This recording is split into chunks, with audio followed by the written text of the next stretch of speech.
Hello viewers, and thanks for watching Parties Extra, brought to you by Party Galaxy. We have Ruth Rickey, certified master sugar artist, here with us today, and she is just back from cake camp at Las Vegas. Welcome, Ruth. Thank you very much for having me again. Well, tell us about cake camp. Cake Camp is a great event. It's held every other year in Las Vegas. It's organized by the California Cake Club. And they bring in the who's who of sugar art instructors from all over the world, not just the United States. And so there were 34 instructors teaching 200 classes, all day Friday, all day Saturday, and half a day Sunday. All of it's fit into that tiny, compacted space. Wow. We took over Green Valley Resort Ranch out in Henderson, and there were probably close to 400 students just hopping from class to class as fast as they could, soaking up as much information as all of us teachers could share with them. It's really a marathon kind of event, but there's nothing like it, and it is absolutely worth saving the money to go to every 2 years. So you teach them how to decorate cakes. I did. I taught 9 advanced decorating classes, from painting on sugar to how to make sugar brooches like on the cake here, to figure modeling and everything in between. That is very, very fine. And you have been traveling since you closed Ruth's Sweet Justice. You have been to, this year only, you've been to the U.S., all over the U.S., Canada, Scotland, and Spain, teaching advanced techniques in cake decorating. My passport's getting a lot of stamps in it these days. It's very nice. Whoever thought that a little girl with a bakery in Oklahoma City would be able to do the things that I'm getting to do right now? It was a great bakery, I'm telling you. How about Oklahoma? Are you teaching classes here? I had classes here in January, and I'm still looking to try to find another date where I'm going to be home long enough that I can do it.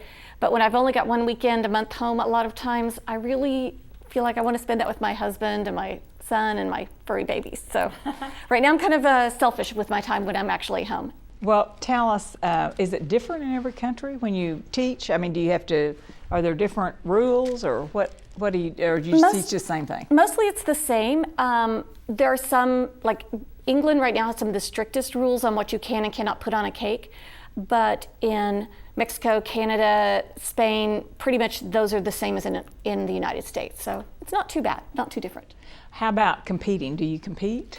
I do. I competed at the Louisiana Cake Show a couple weeks ago and took 3rd place in that with this cake, which was actually not really a true competition cake. It wasn't the quality I would do if I was really trying to win, but it was for a class display, and so I thought I would enter it anyway.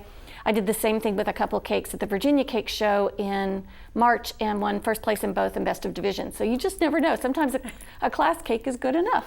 So it's all well, right. That one is darling. Thank you. And the little brooches are created from sugar, but you had your own models. Tell us. Yes.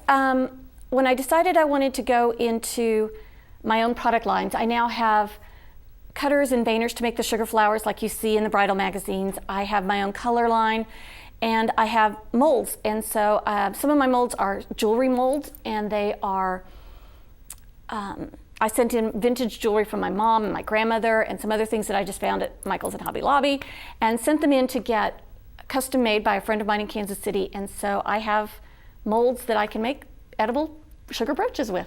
And you don't want the old techniques to die, so you're teaching some of that. It's true, and so that's part of why I teach a lot of embroidery and lace techniques. One of the new ones that I've got coming up is there's an old-fashioned technique called Battenberg lace, and that's those doilies that your grandmother probably had on things. And people have done that lace technique for a long time, but I just found a way to do that with a glitter backing so that it really looks modern and the girls can get their bling, but we're still making sure that we don't lose those old techniques. And you're still involved with the Leukemia and Lymphoma Society Tour de Palate. So that's coming up August 24th, I think. It is, and this year we've changed the beneficiary just slightly. It is for the Go Mitch Go Foundation. There was a little boy here in town, and he passed away 6 years ago at age 10. He was diagnosed with leukemia, and his last words were, "Keep fighting." And his parents formed Go Mitch Go Foundation. They've been very active here in town. They've moved to Austin, and they continue to be active in both cities.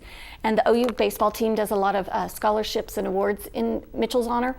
This year, the family decided they wanted to try to do a $500,000 grant for research with the Leukemia Society in Mitchell's name. So the triathlon I'm going to be doing next week is has been raising money for that. 20 people raised $130,000 towards that grant.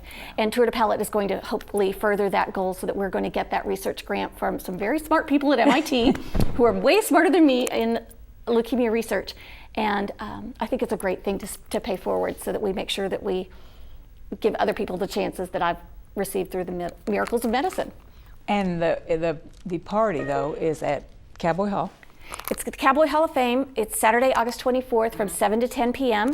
And it is going to have all the things we've had in the years past, except instead of a cake display this year, we're doing chocolate art from Gene Leiterman at Coco Flow and his students at the Pastry Art Wow. School from Platt. Well, that'll be fun. I think so, because chocolate is really kind of the new next thing, I think. And so it's great to see some of the amazing things that people can create out of chocolate. We've got Steven Salawan, who is doing our music this year. We heard him at Flips one day, and all of us just stopped and said, that's who's coming to Tour de Palate. He's a beautiful solo artist, and his music is just incredibly relaxing and wonderful. We'll have the beer garden, the wine tasting, food from the best restaurants. And this isn't the restaurants you see at a lot of the tasting events in town. I mean, we have Mickey Mantle's. We have Café do Brasil. This is really, really nice restaurants that join us every year for Tour de Palate. And how do people get tickets? It's www.tourdepalate.com, and tickets are $65 each or two for $120. They're on sale right now, and we're already selling table sponsorships too. A table is $1,000 with 10 tickets, or half table is $500 with 5 tickets. Well, you have such a wonderful talent in teaching, in decorating, and being an artist. Keep up the good work. Thank you. Thank you.